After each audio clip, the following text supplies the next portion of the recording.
God bless you and thank you for joining in again with us at Changing Experiences with Pastor Derek. I am super excited that you've joined in with us today for this broadcast today. It's going to be a great show.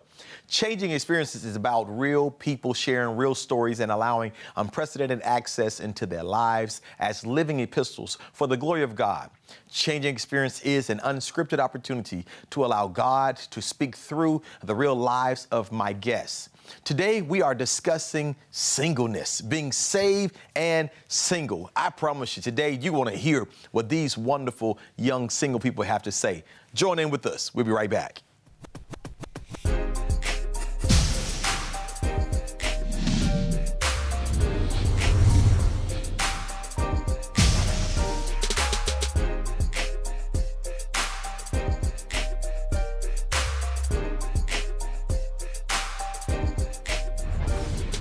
God bless you and thank you again for joining us today as we have a very interesting panel discussion that's getting ready to take place with some very wonderful individuals who we have here today. I want you to welcome with me Mr. Tim Allen from Jacksonville, Florida, Mr. Marlon Daniels from Eatonville, Florida, Miss Shanita Wynn from Chicago, Illinois, and also Miss Lazandra Randolph all the way from East Chicago, Indiana. And so we have this great panel of individuals who are going to be with us today, and we're going to be talking about being saved and single. Hey, man, how are you all doing today? Doing great. Wonderful, wonderful. I'm so happy to have you all on today as we're talking about this particular topic that so many are dealing with in our churches, being saved and also being single. And when you think about being saved and single, kind of what comes to your mind, Tim? What comes to your mind about saved and single? Being saved and single kind of represents individuality, kind of. When I think about being saved and single, it's like focusing on yourself pretty much, not necessarily trying to be on the lookout for things, but take time out to kind of understand knowing who you are as an individual. Is it challenging being saved and single in the church? Yes. Oh, yes. It is? Yeah. What's a challenge? Somebody give me a challenge of being saved and single in the church. I think the biggest challenge is waiting. I know for me, I compare waiting to being in a lunch line. Okay. You know, you were in grade school and you were so excited because it was lunchtime and you were trying to get to that line, and then, you know, you tried to cut in front of the line because you saw all your friends and you were hungry and you're like, I need to cut. And as soon as you cut, you get caught. And then it's like, okay, well, go to the back of the line. Well, that's how I feel sometimes with waiting. Sometimes I try to go ahead of God, and God's like, no, you have distractions, you have your friends up there, you have all these things, go to the back of the line. And I'm like, I have to start all over again, you know? So I compare waiting to actually a lunch line. But the good thing about it is God sends us back to the line, which is His grace and His mercy. He don't take you out of the line, but He just sends you back to the line so that you can go ahead and move forward in your purpose. That's good, that's good. And so, how many of you all are familiar with singles ministries? I know, Shanita, you're over the singles ministry as well at the church. With the singles ministry, what is one of the biggest fears of singles going to singles ministries?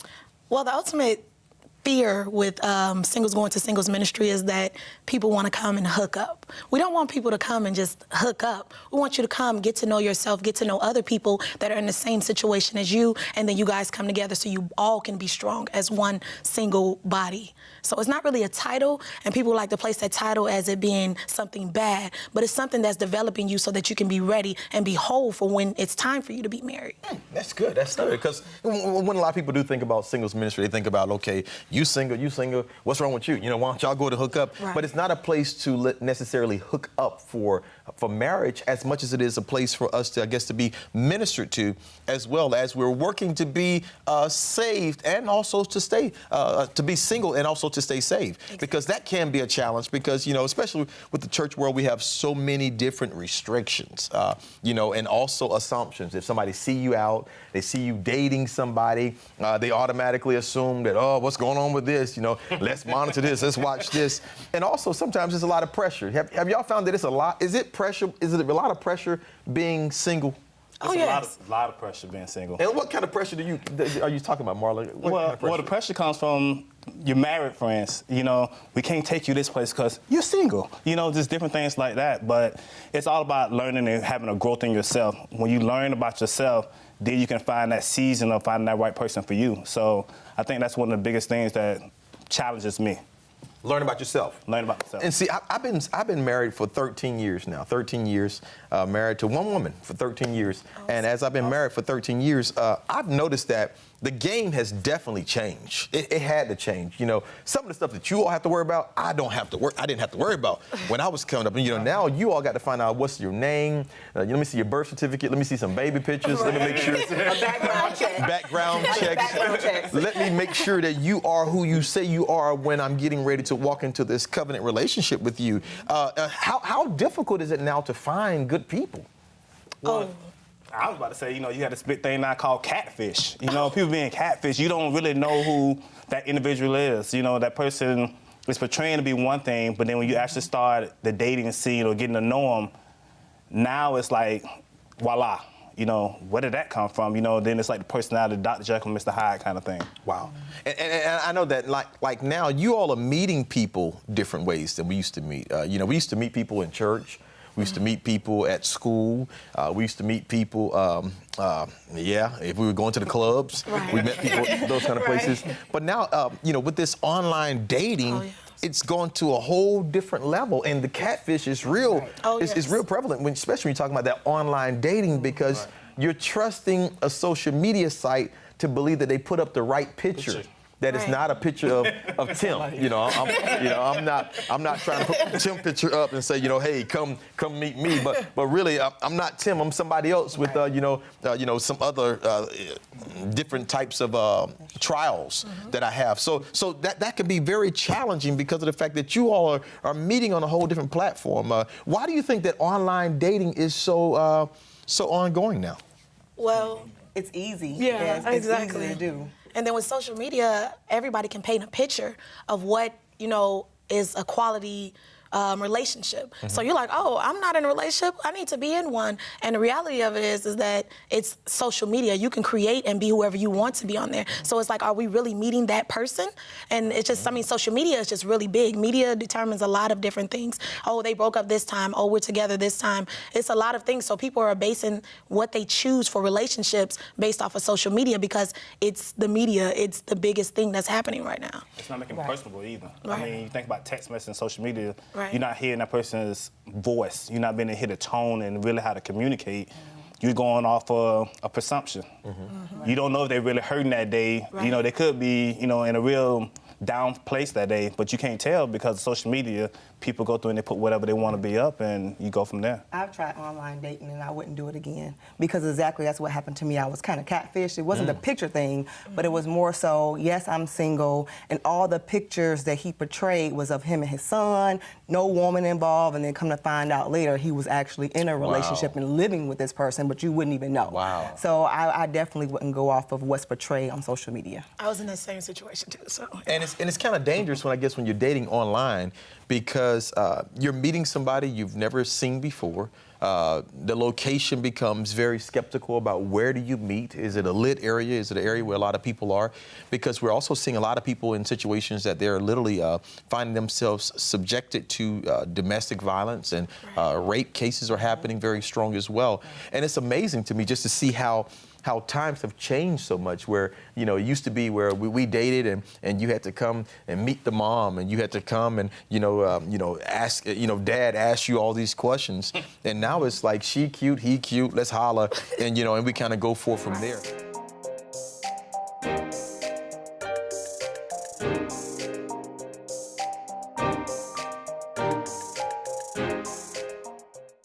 And the Lord spoke to me and said, it's not over till God says it's over. It's not over till God says it's over. He's with you through stormy weather. Oh, God, God I serve. He fails you never.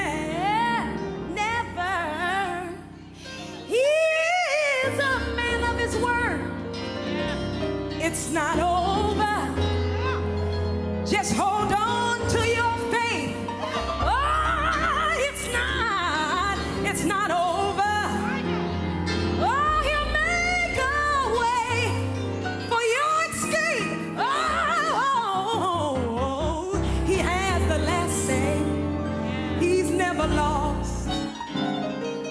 case.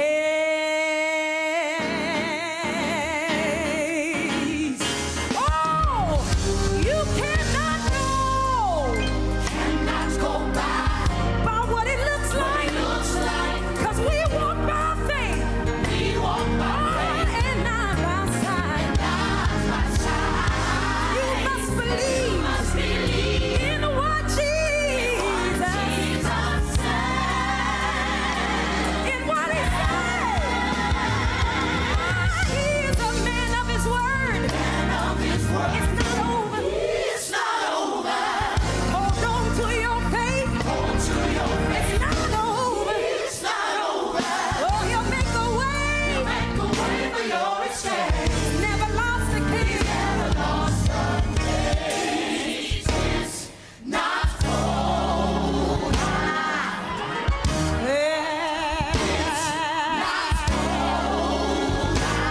Somebody need to know tonight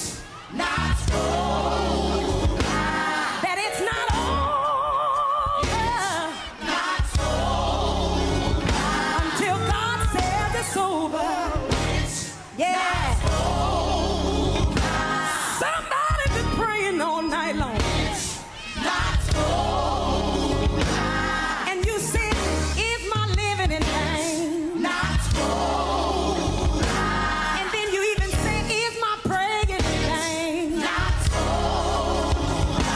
But the Bible says, when thou prayest, you gotta go into your secret closet. So I want to tell somebody, whatever you need. Where is it, y'all?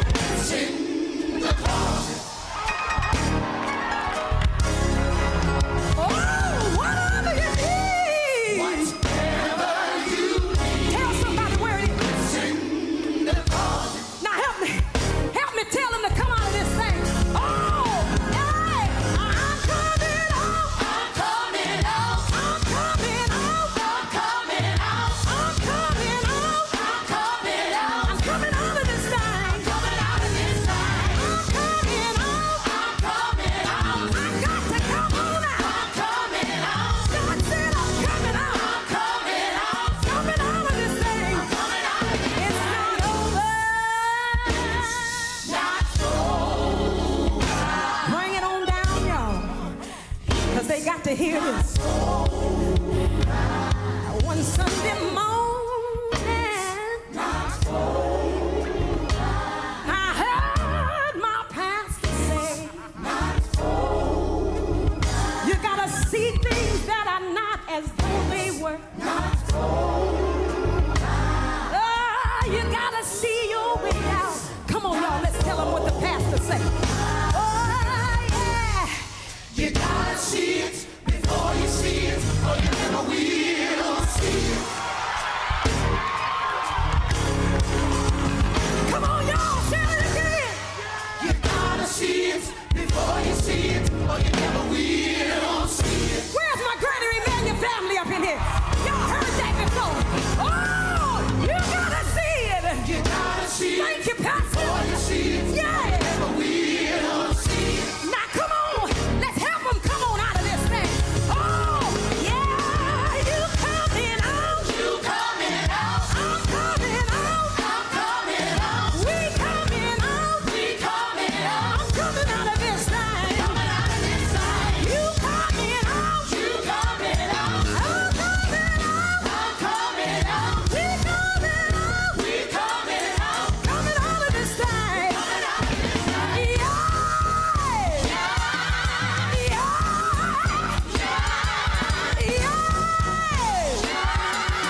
Coming out of this thing. Coming out of this side. Man of his word.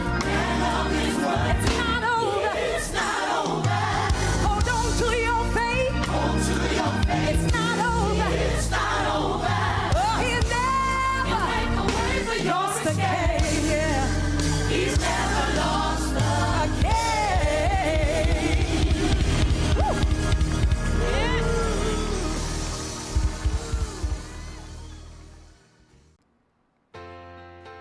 Happy holidays, Central Florida. It's that time of year. Season's Blessings is here. And the Experienced Christian Center has been waiting all year long to bring back this awesome event to the community. So join in on the free food, fun, and fellowship as we provide haircuts, clothes, school supplies, toys, and awesome free giveaways.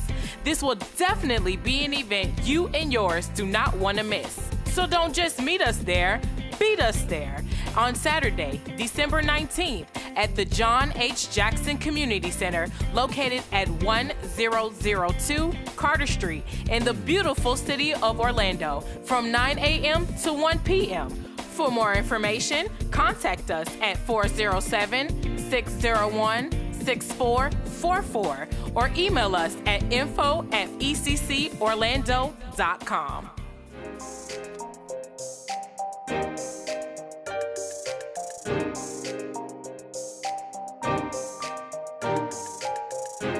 What are you finding are some of the challenges in being saved and being single, far as those who maybe not saved trying to actually approach you? What are some of the challenges you find from that?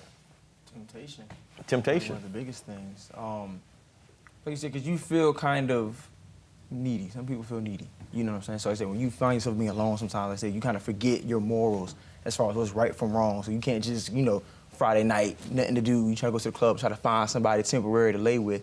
You know what I'm saying? You can't do that, like you said, because you say you're covered, you're a child of God. So we can't act what the typical worldly reaction is. We can't act that way. We can't compromise. Right, That's right, a lot of times we find ourselves compromising to fit the mold of that other person rather than put up our standards and have them come and meet those standards. We go down to their standards. How do you think the society is painting it with people that are saved and single?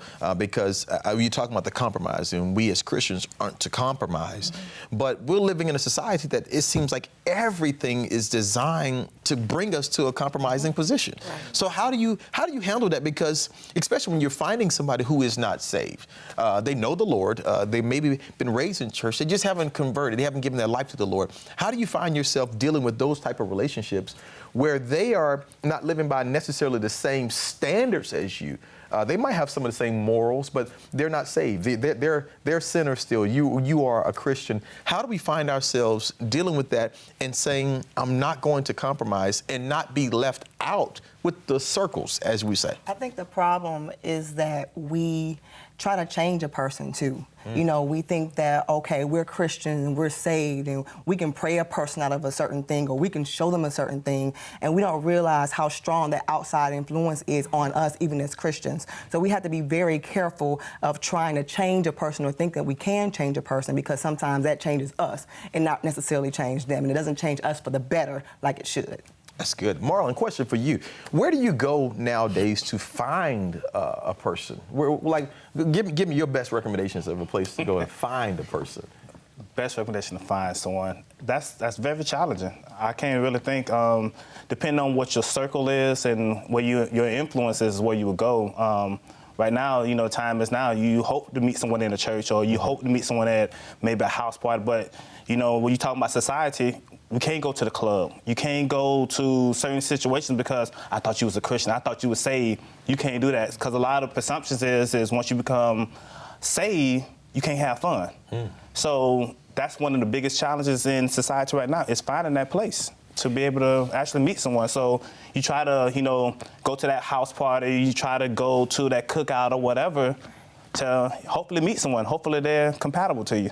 Lizandre, answer the same question. Kind of, where do you recommend places, or what have you found to be successful or unsuccessful when it comes to finding people in different locations or meeting people in different locations? Because you can't be in church all your life and all your day, because then something's wrong with you because you spend all your day in church.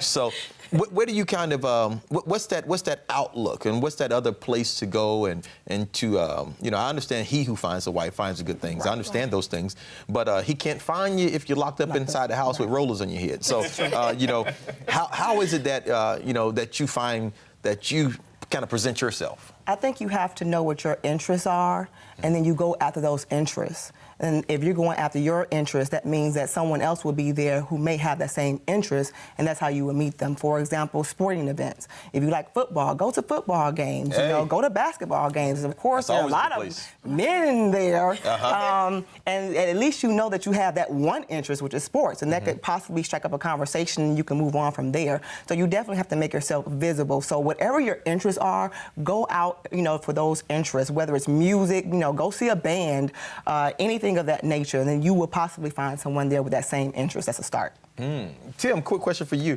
Kind of what are you looking for in a woman? Compatibility. Someone who can tolerate myself. You know, with me personally being kind of goofy.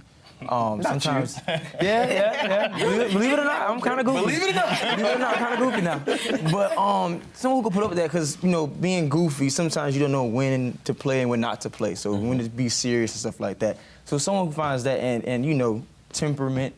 You know, a lot of times the issue with, oh, you get mad so fast, and you know, people who can tolerate you being you, the real you. You know, and once you find that, I feel like you know, going the right path from there. That's good. Shania, the same question for you. Kind of what are you looking for?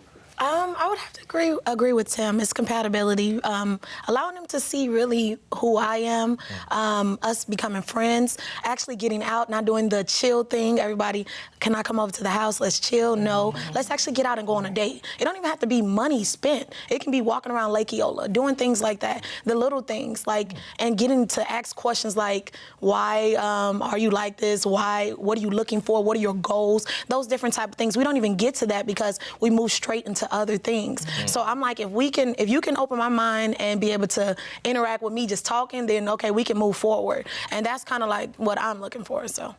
And that's a good point that you make as well. I know that we're living in this time now where ladies are now starting to propose to men. That is horrible. Men, how do y'all feel about that? Like ladies proposing to men. I just saw a clip the other day. I saw a clip the other day where a young lady walks over to this guy and she gets on her knees and all her friends went to screaming and everything, and she proposed to him and he was sitting back in the couch and just chilling while she was putting the ring on his finger, and I was like, what is this? How do y'all feel about that? How would you feel if a woman came up to you and said, you know what, you've been waiting too long. I'm going to ask you now, will you marry me? How do you feel about that? I would wonder if there's something wrong with her. I mean, are you lowering your standards? I mean, are you really waiting for that right man to come into your life? Or are you going to go to that dumbed down effect? You know, just to say I fit in with the rest of the crowd? I don't think that's cool. I mean, me as a man, I don't want a woman that's going to come and just say, hey, I'm going to marry you. No, how you know you the one? Did God tell you that or what? You know, are you just trying to go with the flow? You can't have some situations where they come up and say, the Lord told me that you are my wife. What's your opinion about that when a woman comes up to you and says, the Lord spoke to me and said, you're my husband? What's your opinion on that? My thing is with the prophecy thing, if it's not confirmation, it's not true. So for someone to come to me and say, the Lord said this, the Lord said that, I would have to know myself, you know, the Lord told me that too. So it's like, when you telling me, oh, he told you already, right on, come on by here then. You the one, I saw you in a vision or something like that. So that's how I am on the prophecy aspect of it. And how do you all feel about men that's taking too long? They just slow, men that's just taking too long. How do you feel about men, that man, he's special, you love him, he cute, he's so nice. You know, your mama and your daddy like him.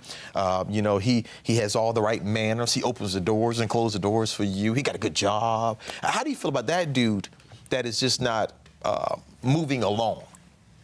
I think it's about communication, and you got to understand why. You need to ask those questions. Why are you taking so long? It may be that he's afraid of commitment. It may he's had some issues in the past, and that he has to get through those issues, because you definitely don't want to marry a man who still has those issues, because then it brings, you know, trouble to your relationship. So I think the main thing is communication and understanding why. If he gives you an answer like, I don't know, then he's not the one, because he should know himself what's going on and why he's choosing not to marry you. But if he can give you a succinct answer as I'm struggling or I'm not financially prepared yet, then you kind of have something to gauge everything by. You point out two very, very, very key things. One being communications. And we know that now with social media, with some of it really handicaps us from communicating a lot because, you know, everything is put into characters now and everything is put into emojis and stuff. And now you just say feeling and put emoji up, you know. So a lot of it is not communications like you used to. Like, you know, the day of writing a little letter, you know, back in the day, we used to write letters, you know, I love you, do you love me? Check yes or no. You know, all that stuff is gone now. And so now it's like, you know, feeling lonely. And then somebody pops up, me too. And now we hooked up together.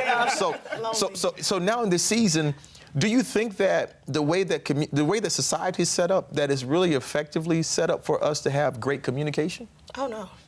No, and that's just based off a text message. Because, you connect with someone, they be like, oh, follow me on Instagram. And you can see more of my pictures there.